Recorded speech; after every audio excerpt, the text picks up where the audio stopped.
Very good afternoon to all of you, and I thank AIOS and Dr. Gopal and Dr. Shubhendu in allowing me to show my presentation.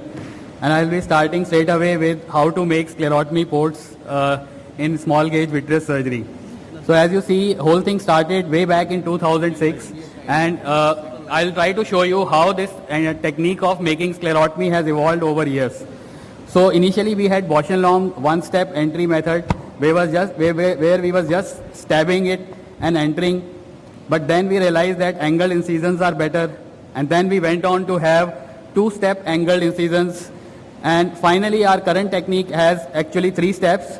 We displace the conjunctiva from the limbus, we go in an angled way tangential to the sclera, and then we change our direction and go perpendicular.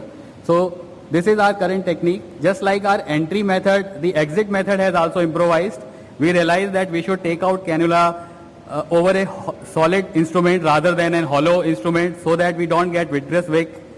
Then we also started having walled cannulas. Now these walled cannulas are really advantageous if you are combining vitreous surgery with phaco surgeries. You don't have leaking ports, and you save a lot of time which is wasted in putting plugs and taking out plugs, which can sometimes be frustrating.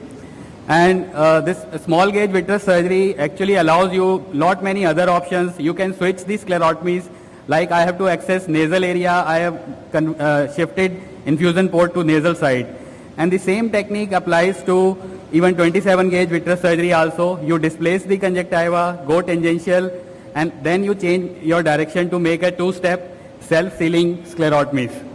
And as you see, in a combined surgery, there will be hardly any leakage if you follow all these 3 steps properly. So next, I think I'll be taking the next critical step of vitreous surgery, that is PVD induction. Now basic step is same in all PVD inductions. You have to use tricot to visualize, and then you have to always initiate at optic disc. Now simple cases, you can get PVD induction nicely, but cases like diabetic VMT, they have tightly adherent hyaloid. So trick is to spend lot of time over the optic nerve head to initiate the PVD and to loosen the VR attachment at optic disc. Now cases having diabetic tractional retinal detachments, again you have to be patient and you have to judge whether vitreoretinal attachment is too strong and it will lead to retinal tearing. Then you have to change your technique. Same method you can use in PVD induction for endophthalmitis also. Initially you use soft tip to initiate the PVD induction, and once you get the plane, then it is always good to complete the PVD with cutter, because it gives you better grasp. And again, in cases with retinal detachment, this is a case with globe perforation and retinal detachment. The basic concept is same. You put tricot, always start at the optic disc and be patient. Ultimately it comes off.